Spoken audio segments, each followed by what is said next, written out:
Andrew's graciously agreed to take Q&A from the floor.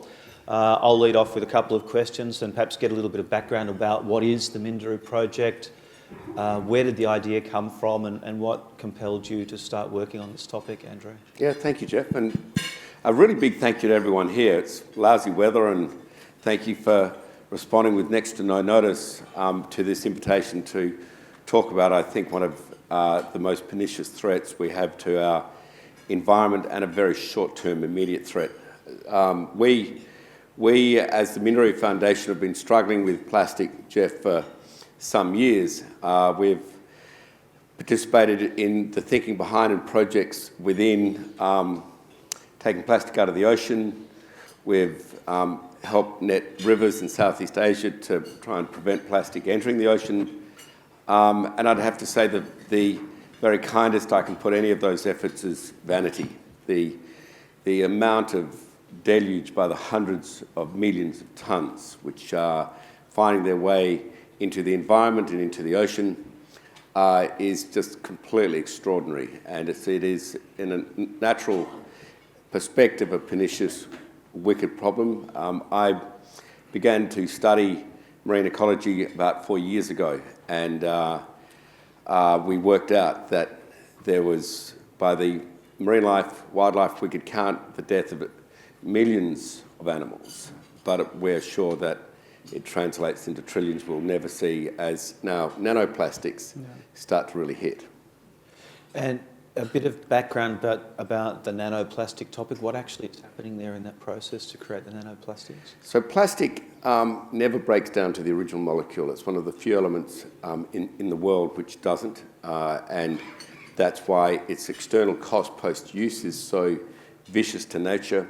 As plastic breaks down, it simply gets smaller and more dangerous. If you speak to an oncologist, particularly a brain cancer specialist, you'll hear that the most difficult organ in the body to protect from cancer is the human brain. It's a wet amorphous mass, and it's protected by a very, very powerful element called the blood-brain barrier.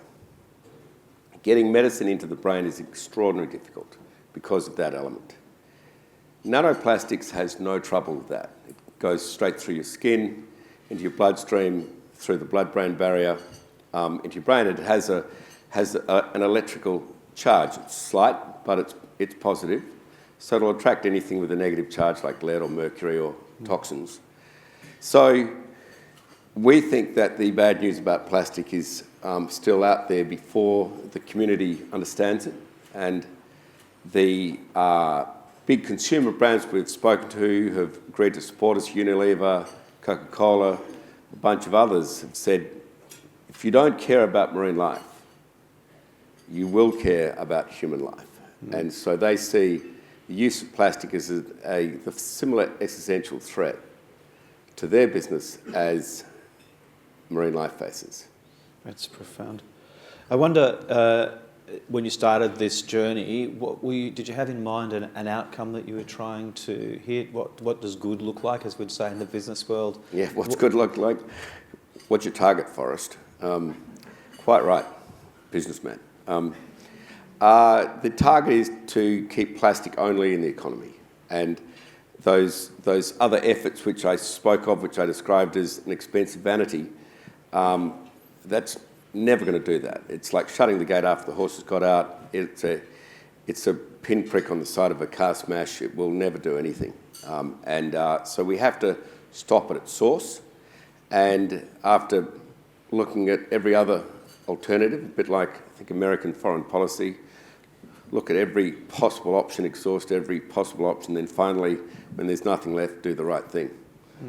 And so the right thing is to stop plastic entering the environment. The only weapon we have available to us, which is powerful enough to do that, is the marketplace.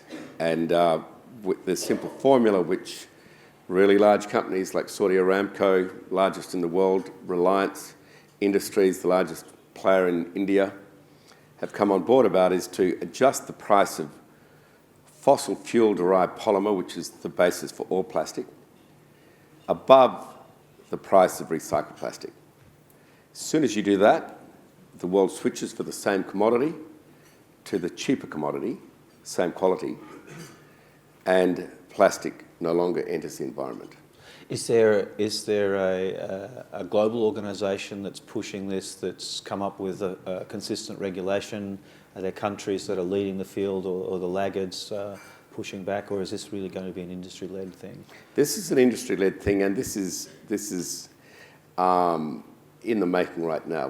We are part of that history, ladies and gentlemen. You're part of that history. We need, as humanity, and we certainly need as Victorians and Australians, I think, to lead this charge. Australia's always punched way above its weight.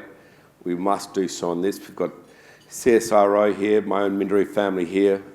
We work closely with CSIRO to ensure that plastic recycling technology is not the problem. It's an economic problem. It's an economic challenge, and that's why I think it's in our power to stop plastic being a pernicious threat simply through pulling the correct market levers, Jeff. There's lots of discussion at the moment on the loss of trust in what's happening in the recycling space, with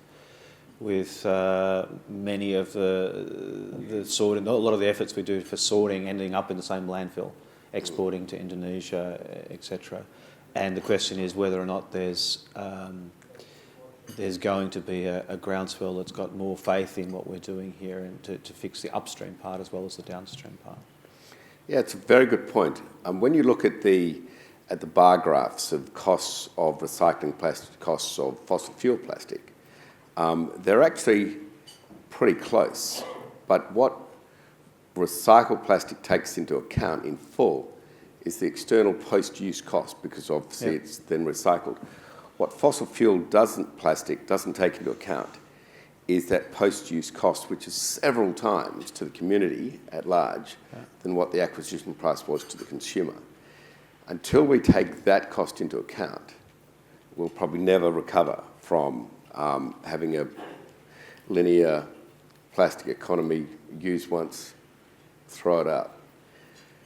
Once we take that into account, then it becomes a really easy solution. So, okay, if the consumer is perfectly comfortable paying another 0.3 of a cent per cup of coffee, they'll not notice, or a couple of cents for a 2-litre bottle of Coke, but that translates into $300 to $500 a tonne on the price of polymer, then that $300 to $500 a tonne will be all you'll need to switch all polymer sourcing from fossil fuel to recycled. Once that happens, it'll stay in the economy and not enter the environment, Jeff. Okay. Any surprises along the way? Anybody pushing back on the whole initiative? Vested interest, of course. I don't want to say. A number of your competitors, Jeff. My competitors. Yeah, look, there are petrochemical players who will probably go down with the ship.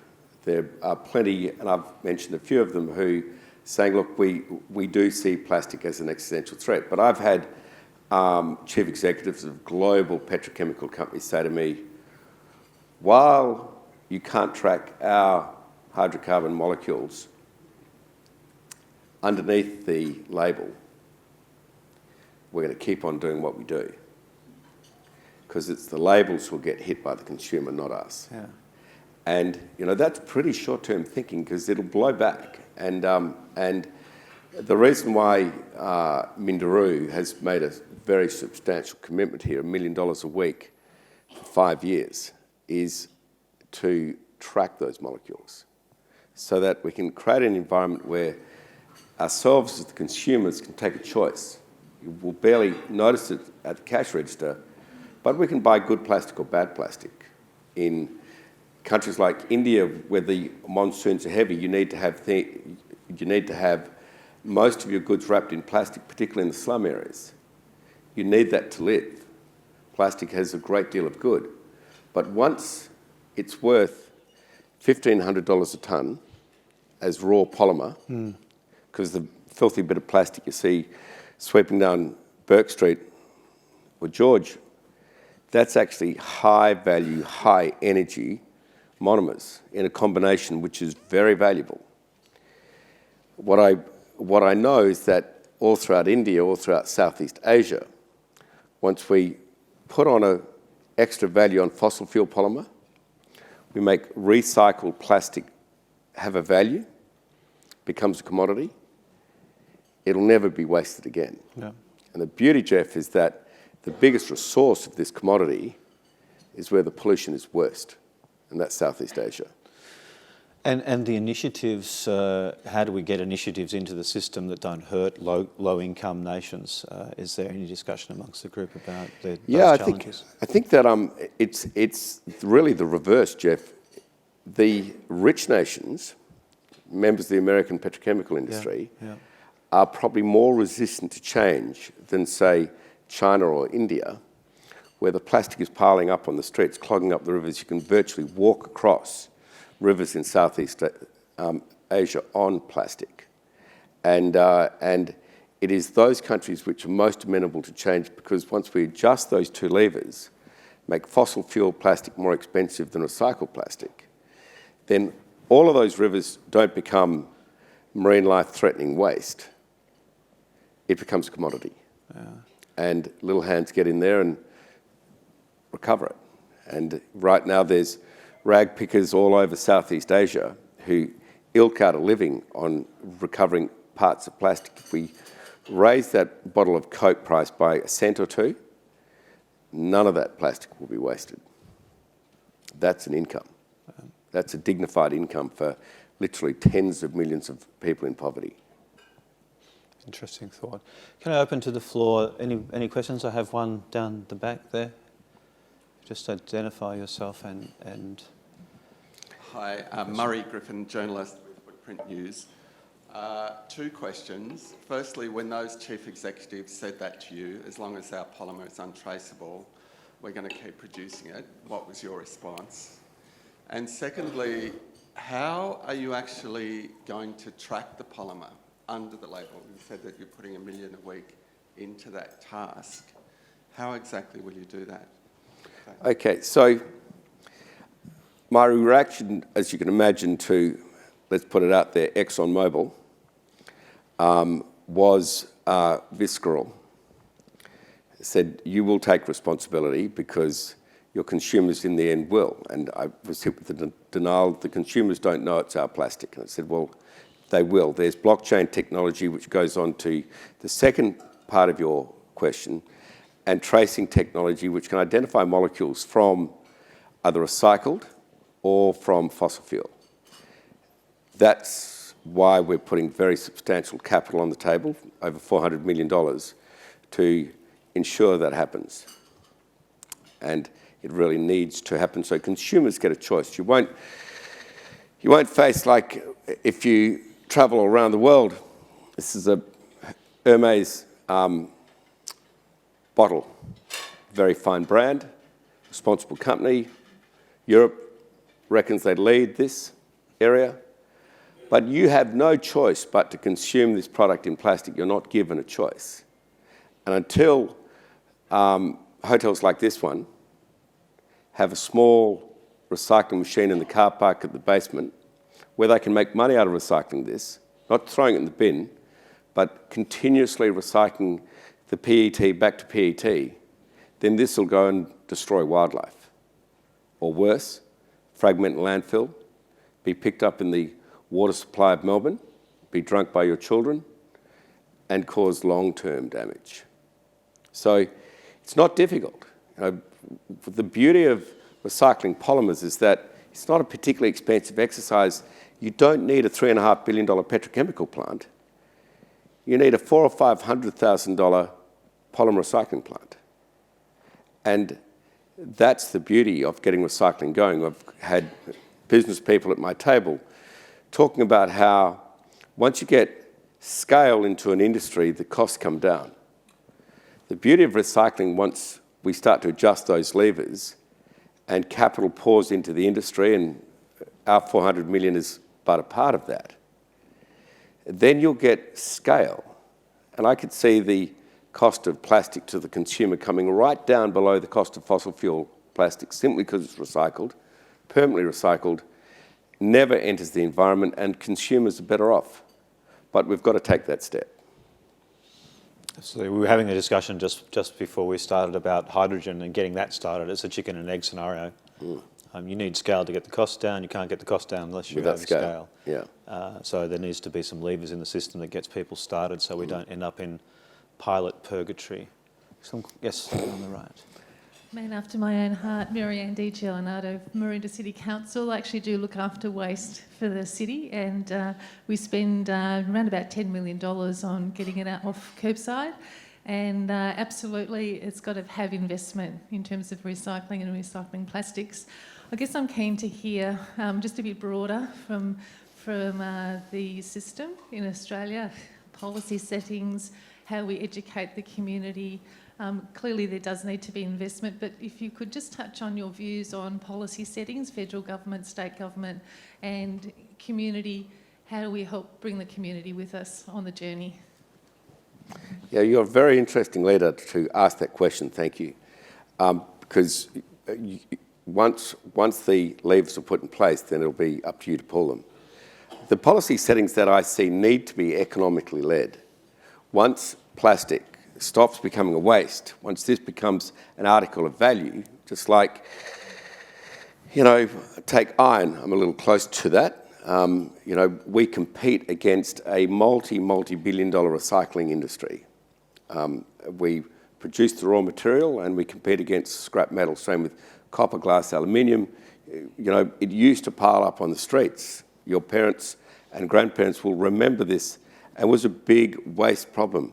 Now you don't see anything which remotely resembles a commodity piled up anywhere. It gets recycled. So I think first we need to help the Australian government by converting this piece of wildlife lethality into a commodity.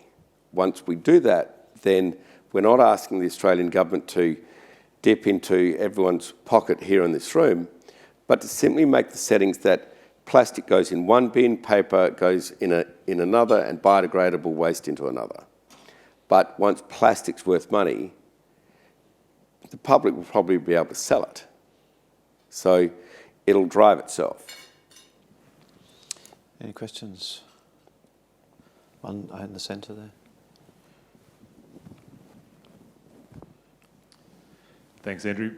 Peter Murphy, Managing Director of Alex Fraser. Just for context, we process millions of tonnes of material in Melbourne and use it for infrastructure construction, so glass and materials like that. Fantastic. Rather than quarrying sand, we use glass as a sand replacement. You're obviously a chap who's familiar with the long-term planning approvals required to get new things established, and it strikes me that one of the issues that government struggles with is at what level of government and what are the other issues that are not necessarily the support the reuse of material or the policy for recycled material, but the other issues like planning matters, that there's federal, state and local government issues to achieve objectives like you're talking about and have planning matters left with local governments very, very challenging. We get lots of interest from state government, but they really struggle beyond what you just touched on about how to get involved and how to have an influence beyond that, the other parts of government that have an influence beyond that policy setting. You got any view on how the other parts of government need to come together, or the decisions that need to be made in other departments and other levels of government to support what you're talking about? Yeah, I do, thank you. I think, say, take this hotel. I wouldn't ask for permission at all to recycle. I'd just simply put all of the plastic which gets used by the hundreds of thousands into a bin and then recycle it in the car park or in the basement, and then sell that polymer to the petrochemical industry or to the plastics industry, because it's then a valuable commodity, trades between $1,000 and $1,800 a tonne. If you think that through for a second, if we're going to waste 350 million tonnes this year, shortly it'll grow to 500 million tonnes. That's a $350 billion to $500 billion industry. So I think the market will drive a lot of this. Where households, though, get to participate, not a huge hotel like this one, but where households get to participate, then we will need policy setting which does say, okay, Australian people, we kind of fudged you saying we're recycling when in fact we were just landfilling or shipping it to the countries who could least afford to take it. Now we are going to recycle. Why are we going to recycle? Because there's money in it. We're not going to draw on the taxpayer. We need that polymer as much as everyone else does. We're prepared to pay for it. There's a profit in it. So households, please put your plastic in one bin and paper in another, etc. So I think you'll need that policy setting of encouragement. But outside of that, I don't think we need much, because the market will intervene. You'll throw plastic. You won't throw plastic out because you're a good guy. You'll not throw plastic out because there's money in it. And we really need that speed. We can't wait for government to make up its mind. We can't wait for it to go to the local council. We need that speed if we're going to stop wildlife being completely smashed within 5 or 6 years in our marine environment. Amazing. I had one, Linda Christensen from Swinburne University. Thank you. My question was about pace, because there really seems to be an urgency that we're all becoming much more acutely aware of. So I ask you to just say a little bit more about how we get that marketplace to move quickly and what else we need to do, because people are worried and they want to help and they want to do the right thing. And your intervention sounds powerful and sensible. It's about how to make that happen quickly. The second question is around healthcare. There's a great deal of plastic that is used for single-use, treatments and supplies in hospitals, and it's a real worry to any CEO who's running a hospital. And so if this could be factored in, I think we'd have a really helpful way of thinking about the healthcare system and how to fund it. Yeah, I think, say, the healthcare industry or the food industry, the retail industry shouldn't be afraid of plastic. They should be treating it just like every other commodity, make sure it gets recycled. Why would you recycle it? You'd recycle it because there's money in it. So I want the hospitals of Australia to not throw plastic out simply because there's money in it. You can subsidise your operations with it. So I think that's the first setting. The second is speed. If there's 3 ways you can get things done in the world: civil society, that's pretty slow. You can ask government to get involved, that's considerably slower again. Or you can get business involved, and that gets pretty quick. When we discovered slavery in the supply chains of Fortescue, we had products being delivered to us made by slaves in the Middle East who were shipped in from East India. It took a phone call and a threat to go public from a customer for that multinational company to hand the passports back that evening and start repatriation of capital back to the families the following week. That's light speed. I think we need light speed here because scientists who I look up to and who I cite declare that at the way we're going with the growth of plastic in its linear economy currently, we'll have 1/3 specific gravity of plastic in our oceans for fish in 2025. It's not 2050, that's 2025. Now, because of the massive volume of plastic to weight that you see in plastic compared to fish, that's enough plastic to completely destroy marine life. You know, it's like you don't need to kill something several times. Once will do fine. So that's the threat which I see, and that's why I think business has got to move on this and be supported by government. I opened up a letter this morning from the head of Total. Head of Total, really great guy, very enthusiastic about this, and wrote to me to say, look, we can't join you because of antitrust issues.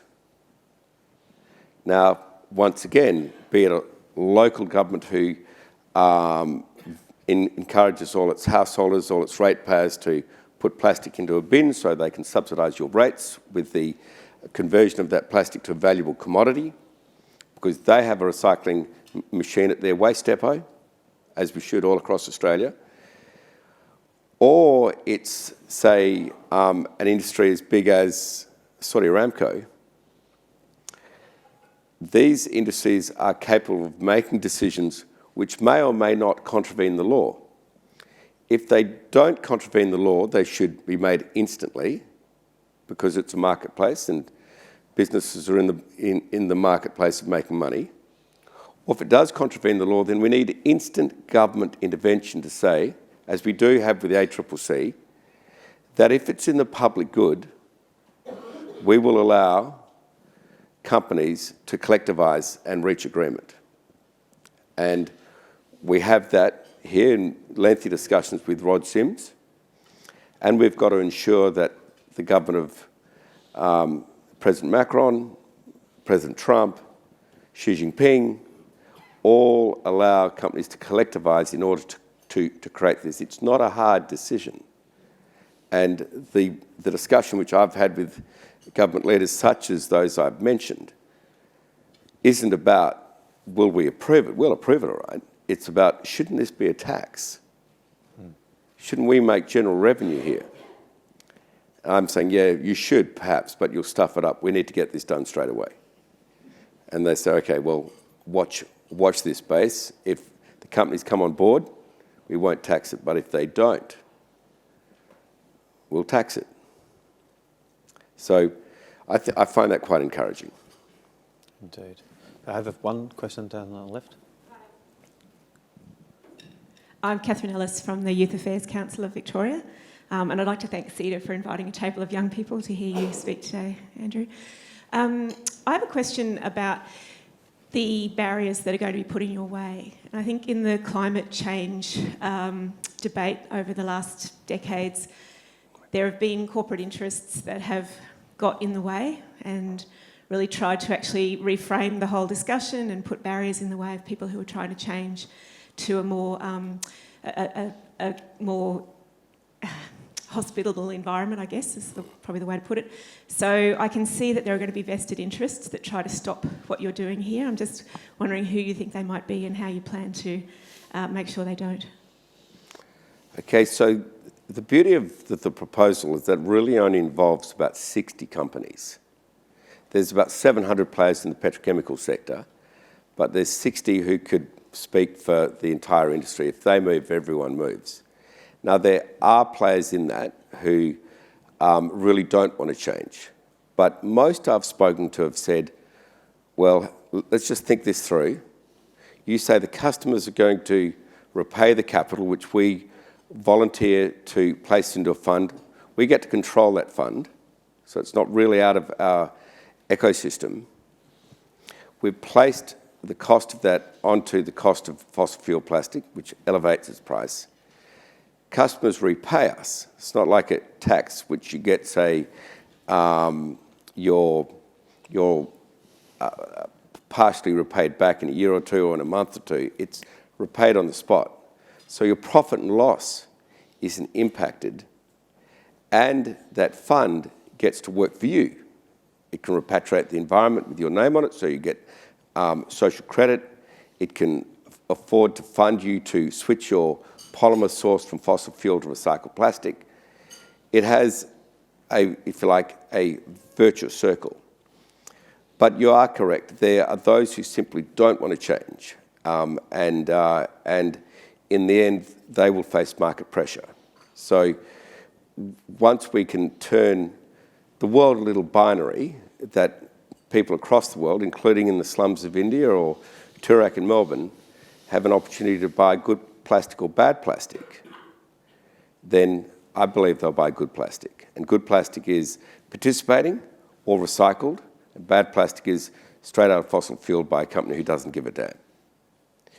Once we've got those settings right, and I think the biggest support will be in the poorest economies, where they'll make a choice. Instead of buying 58 bags to see them through the monsoon season in India, they might buy 16. Then they'll recover all 16 because there's money in it.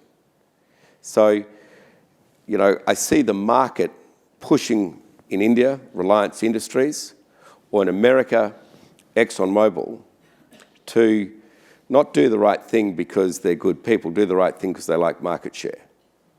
Because you've seen what's happened with Volkswagen or BMW when people say they're going to do something and they do something else.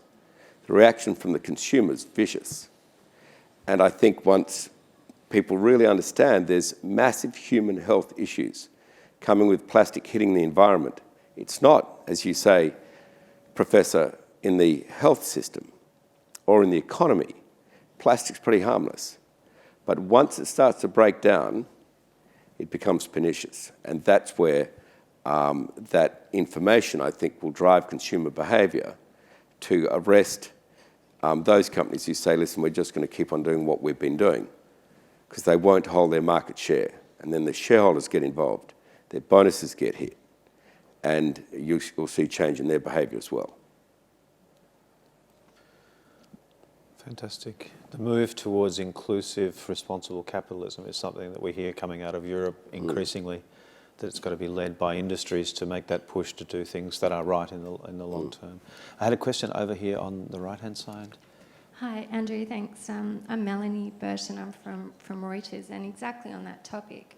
I wanted to ask you, with the plastics initiative, it seems that you're getting the producers of the product to take responsibility for the cost to the environment of the life cycle of the product. So I wanted to ask you, how does that translate to the real cost of the life cycle of steel, especially in terms of accounting for Scope 3 emissions, which BHP and Rio have obviously announced that they're going to be looking into ways to reduce the emissions of their customers,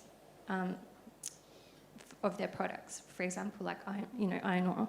So I'm wondering what Fortescue is doing to reduce the emissions of its customers, and is hydrogen part of that plan ultimately?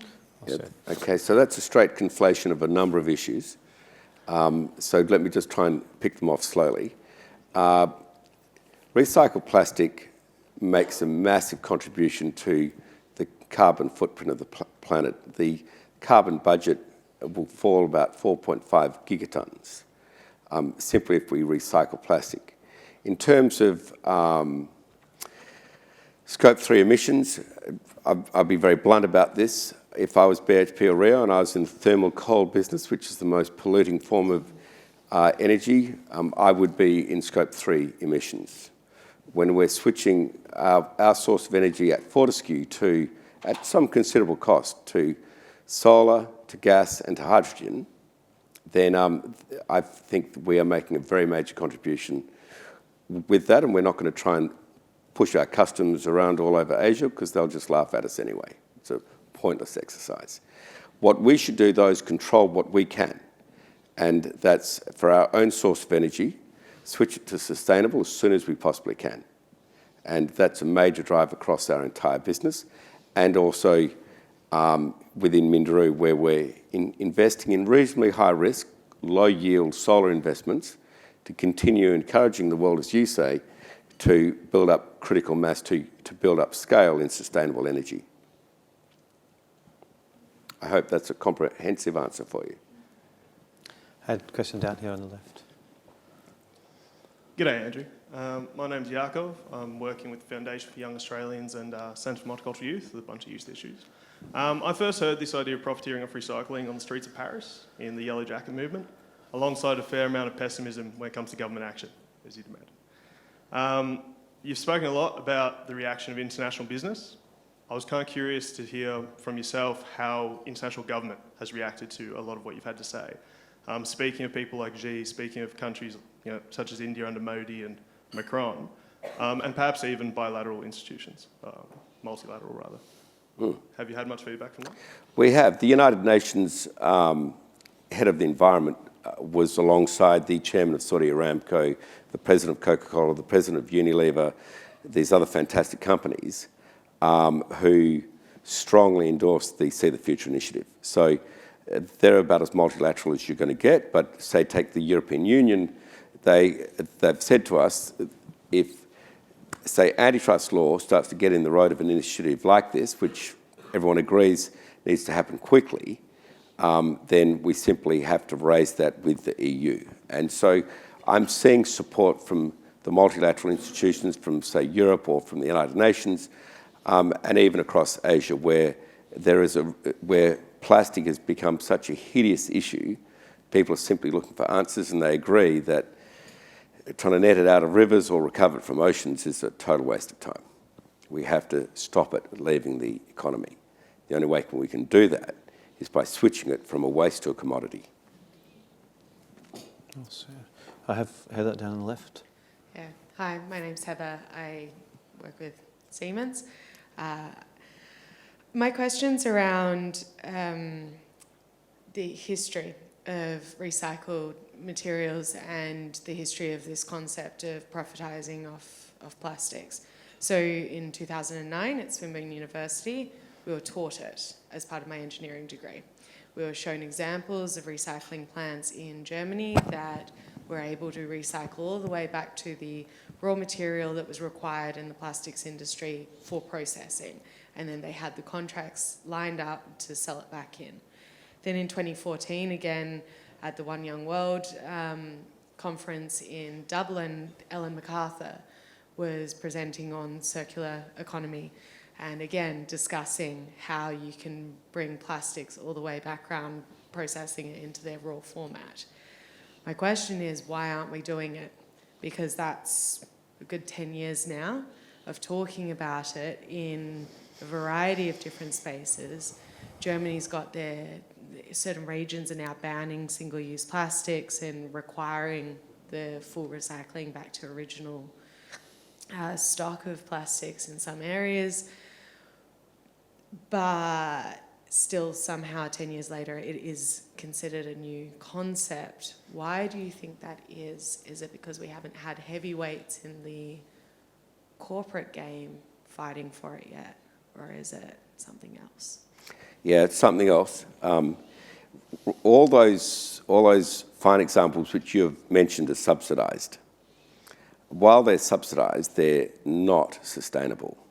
Okay, it's like philanthropy. Philanthropy in itself is not a solution. It has to switch over to fixing a problem so it stays fixed permanently.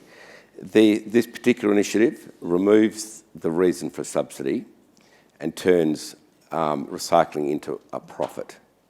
So the reason why, in the examples you have cited, where it's either pyrolysis, where it goes straight back to a fuel, where it came from, or polymer-to-polymer recycling, which is much more valuable. Again, you are back to the original monomer combination, which makes up a polymer, which makes up your plastic. The reason why that doesn't happen is not because the technology is not there. Cyro's in the room, they can say to you, it is. We can refine it, improve it, and scale it. The problem is economic. Why those things have not happened, and it's not worldwide, we don't have a totally circular plastics economy, is purely because it's economic. It's cheaper to buy fossil fuel plastic. That's it, period. Only once we change that lever so it's cheaper to buy recycled plastic will total circularity, such as Ellen MacArthur, which are very fine partners of ours, start to lock in globally. And it'll happen fastest where the waste is worst, where the problem is by far the most wicked, and that is in Southeast Asia, where a dollar goes a lot further there than it does here, but a price of polymer is exactly the same there as it is here, and they have hundreds of millions of tonnes, which you've heard me say is worth hundreds of billions of dollars, which can convert people from rag pickers to dignified work. And so I think it's purely, well, I'm certain, why it hasn't scaled globally, pure economics. That's what we seek to address. I have one last question over on the right-hand side. Thanks. Hello, Andrew. Ricky Hersberg from Plastic Oceans Australasia. We're part of a global alliance, and you may have seen our film, Plastic Ocean, which was produced a couple of years ago with Sir David Attenborough. I think what you're doing is fantastic. My background, my family was one of the first plastic recycling companies in Melbourne many, many years ago, and it was very uncool as a kid to be cleaning and sorting plastic in the yard, and I stopped telling my girlfriends that's what I did for my first job. Fast forward many decades, I'm now at the other end as Executive Director of this Global Alliance. My question to you is, I think recycling is fantastic, but I know that it's not going to happen fast enough. I've been working through it for many decades. We do a huge amount of work on behavioural change, education, businesses, communities, schools, etc.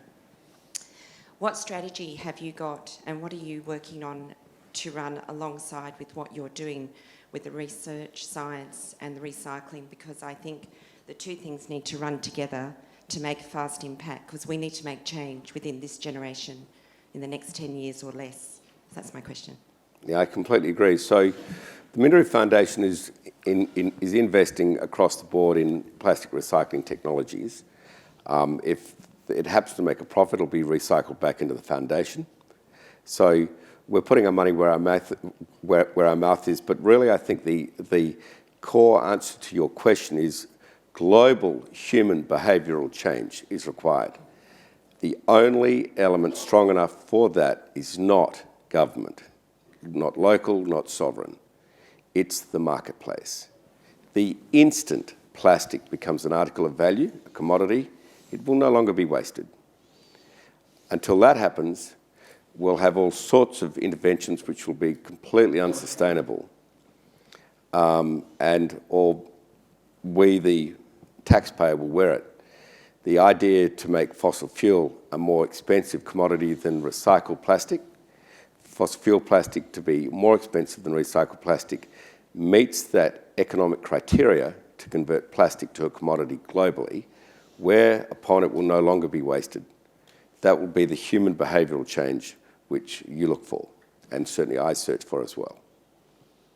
I think that's a great place to put a full stop for this morning, Andrew. I think you've had to work very hard for your breakfast this morning. We were peppering you with questions, but initially we thought, no, we wouldn't do that. But I have to say personally, I wasn't really even aware of the severity of the problem until the last couple of years. This whole issue of plastics in the oceans for me didn't say much, and people like you getting up on your feet and actually saying this is a major problem starts the journey. I guess, Andrew, you've had success in your business career, and it's not because you give up on things easily. And we've all seen the passion with which you're taking on this topic. Let's hope that we don't get plastic deniers actually out there speaking against something which, I guess for this audience, I think we're pretty convinced it is something we need to do straight away. Yeah. On that note, I'd like to thank CEDA for putting on this morning's function at short notice, to thank all of the Melburnians who got up very early this morning when that alarm clock rang, and you said, why on earth am I doing that? But actually you've seen why. I think it's a very, very important topic, and we thank you very much for your leadership, Andrew. Thanks. Thank you. Thank you very much. Thank you, Jack. Thank you. Well done, Tiffany. Thank you very much.